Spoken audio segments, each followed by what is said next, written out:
In a muscle contraction, the brain sends a message to contract down the spinal cord to a motor neuron. Now, it splits into many different directions, but eventually ends up at the axon terminal. Now, once we get to the axon terminal, right up in here, we can see one of the many vesicles that is in the axon terminal. Now, it slowly begins to move towards the synaptic cleft. And once it eventually gets there, it releases its contents, which, among other things, include acetylcholine, or ACH.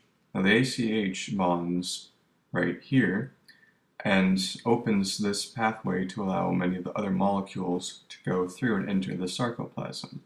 It also generates a muscle impulse which travels in all directions over the sarcolemma, and the T-tubules here allow the impulse to pass deep into the muscle to the sarcoplasmic reticulum, which releases its calcium ions. These travel throughout the sarcoplasm and eventually attach to the sarcomere.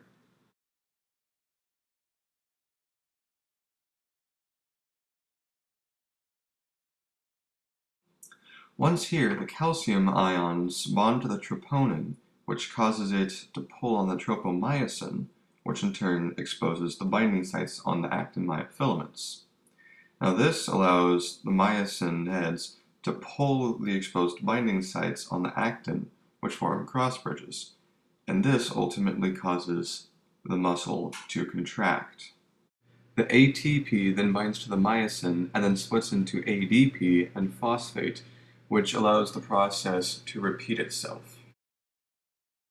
The muscle begins to relax when the enzyme acetylchlorine esterase breaks down the acetylchlorine. The calcium ions are then transported back to the sarcoplasmic reticulum.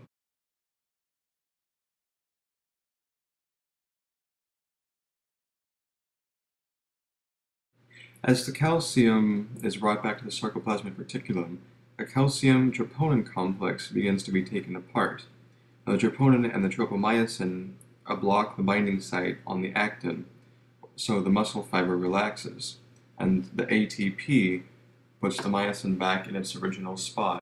Now the muscle is ready to contract again.